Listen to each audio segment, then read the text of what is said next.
Filmin ilk sahnesinden son sahnesine kadar gördüğümüz her şey tamamen bir kandırmaca. Yönetmen Martin Scorsese. Başrol oyuncusu da Leonardo DiCaprio. Filmin konusu psikoloji, Evet. travmalar, akıl hastanesi, İnsan psikolojisi. İnsan psikolojisi. Zihninin insana neler yaptırabileceği, nerelere getirebileceği, olayı nereye taşıyabileceği, insan psikolojisinin nedenli rüyalar, halüsinasyonlar yaratabileceği ile ilgili bir konusu var. Film güzeldi, akışı iyiydi, çekim açıları falan çok hoştu. Yönetmen Martin Scorsese güzel bir şey yapmış, başyapıt yapmış bence. Film hakkındaki görüşlerin neler? Film hakkındaki görüşlerim. Öncelikle şunu söyleyebilirim kendi açımdan. Benim sevdiğim türden bir film. Hani ben hep diyorum ya, ben sonu böyle beni şaşırtacak, wow olabileceğim bir filmler çok severim diyorum. Yani o açıdan benim için çok güzel bir filmdi. Ha şunu da söyleyeyim. Bazen böyle çok şaşırmak istiyorum. Sonu şöyle olsun, böyle olsun, wow olayım derseniz gerçekten hakkını veren bir film olduğunu düşünüyorum. Çünkü ben ilk izledim öyle hani nasıl falan oldum. 2 gün falan düşündüm galiba üstüne. Gerçekten.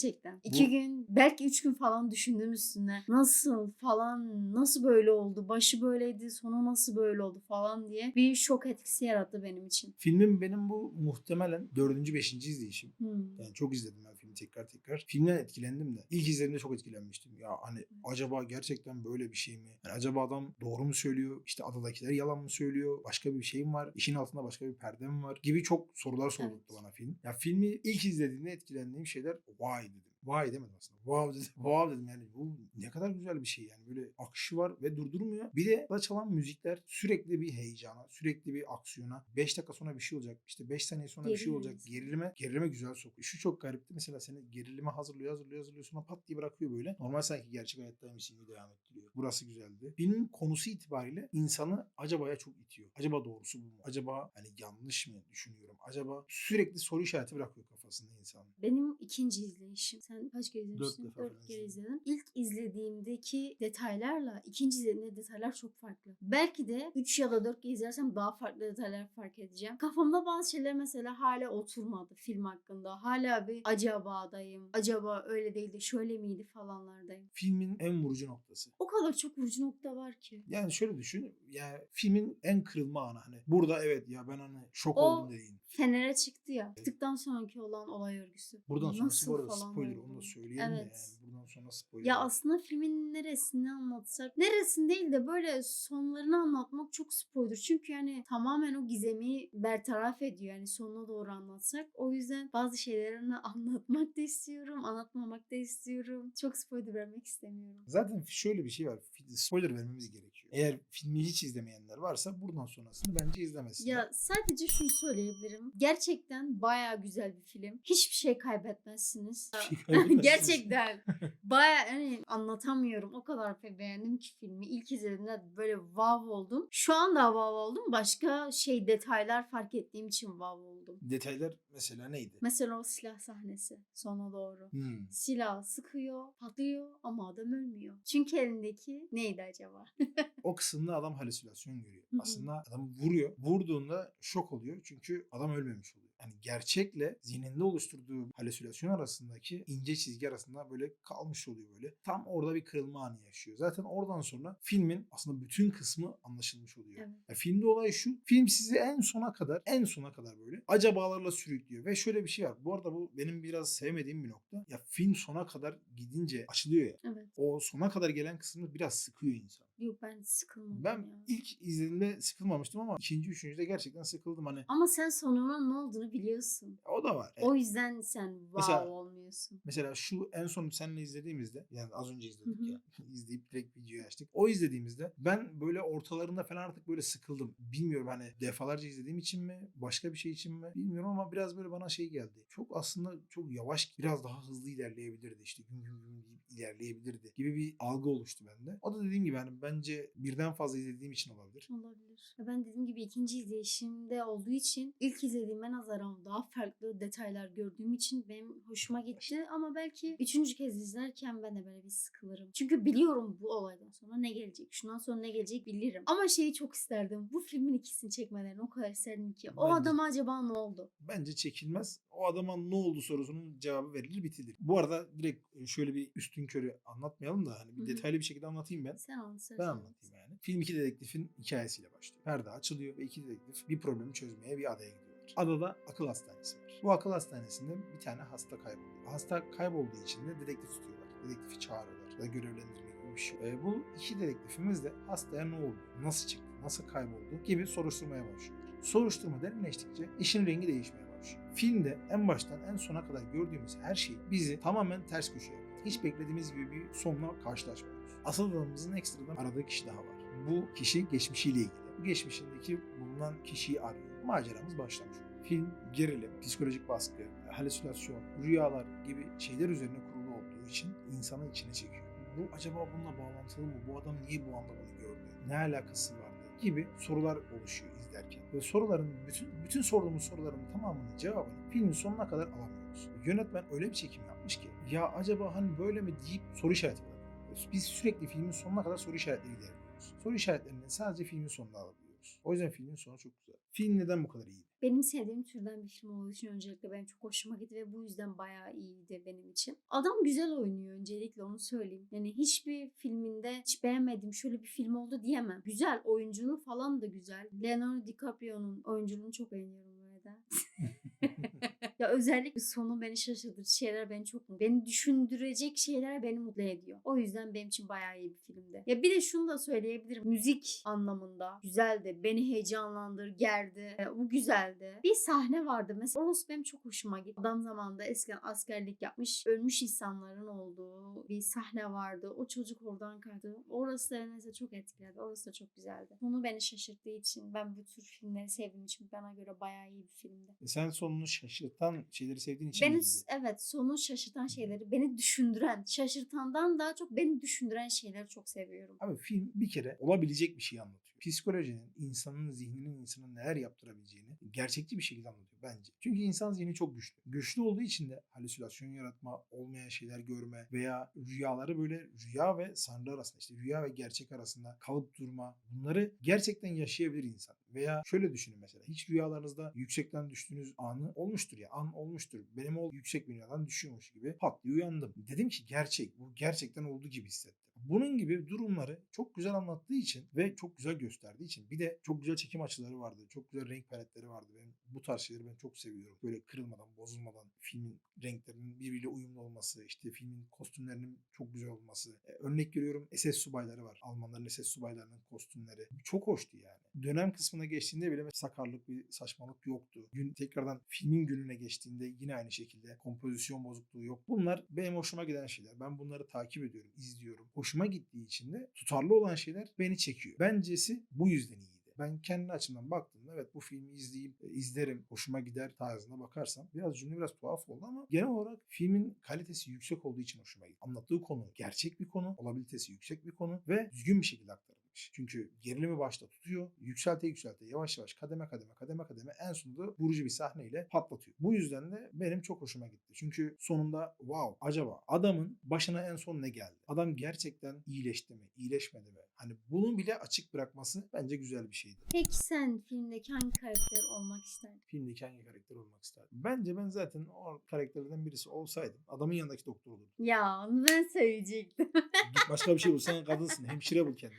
Ben de Kadın o hemşireler var bir sürü. Doktor Şiam yani ya da öbür adıyla adamın deyimiyle ortağı Çak olmak isterdim. Jack. Ben de aynı karakter olmak isterdim gerçekten. Ya çünkü bütün olaylara şahit oluyor. Evet. Adamın yaşadığı her şeye şahit. Adamın kişisel doktoru gibi, aslında kişisel doktor diyemem de kendi doktoru. İşte 24 ay boyunca adamla birlikte bütün olaylara hakim. Bütün her şeye hakim. Ama kendimi o adamın yerine koymak istemezdim.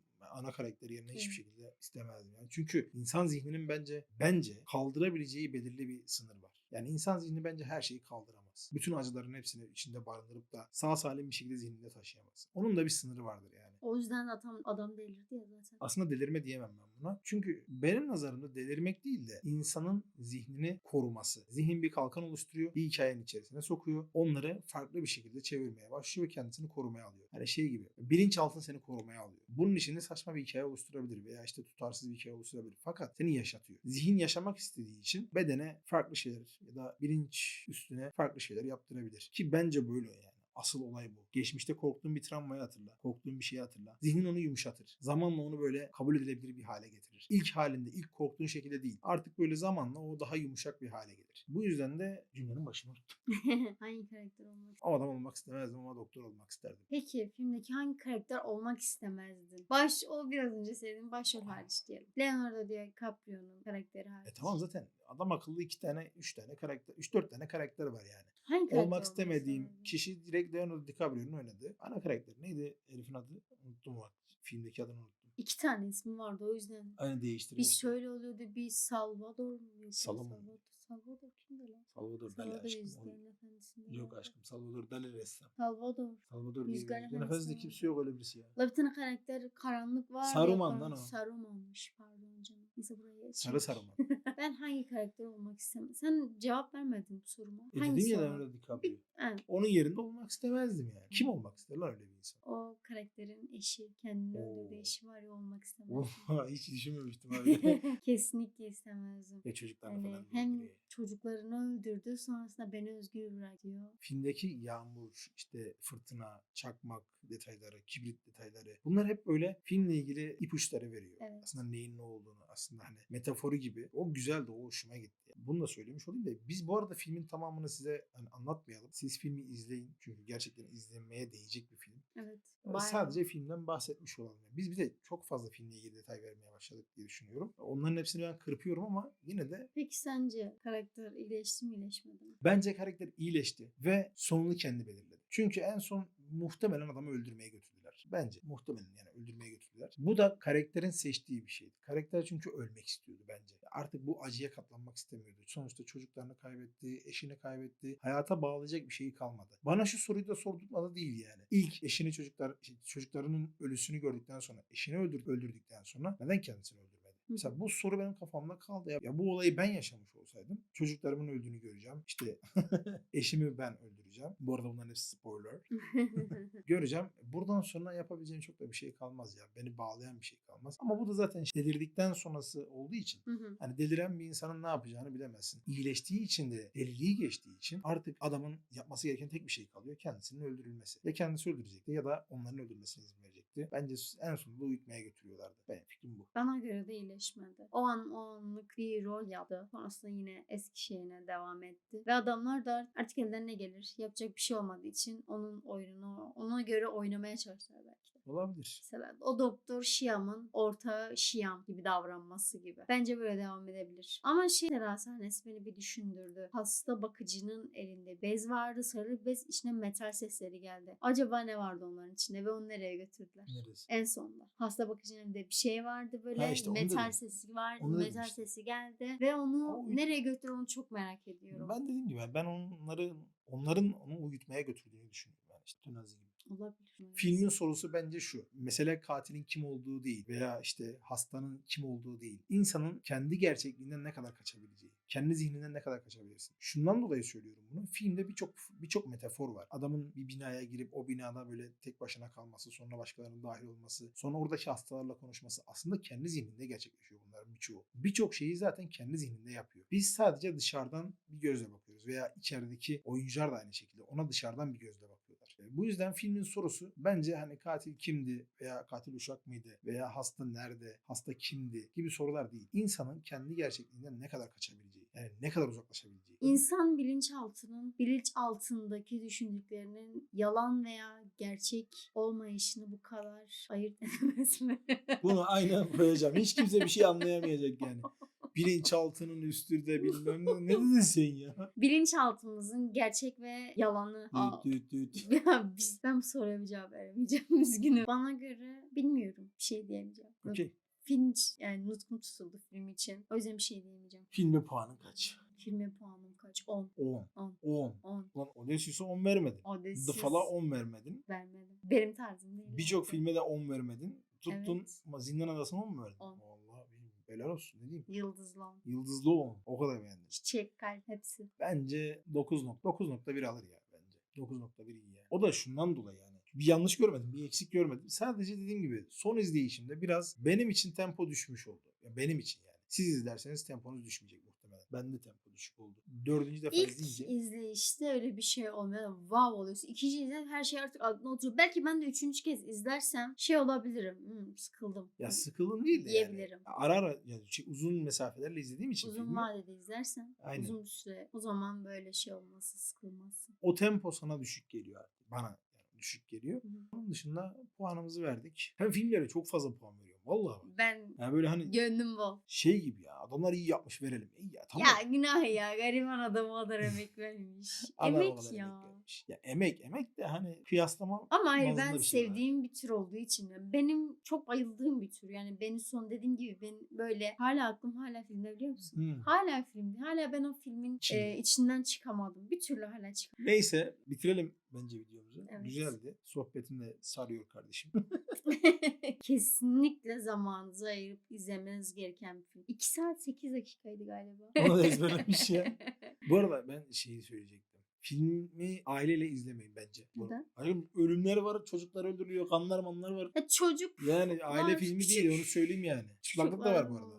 Ne? Var, çıplaklık da var. Nerede çıplaklık var? Ya zindana giriyor adamlar çırılçıplak. Oho. Hani bilmem ne bölgesine gidiyor. Tek tek odaları geziyor. Adamlar çıplak. Hatırlamıyorum çıplaklık oldu. Nasıl izlediniz ya filmi?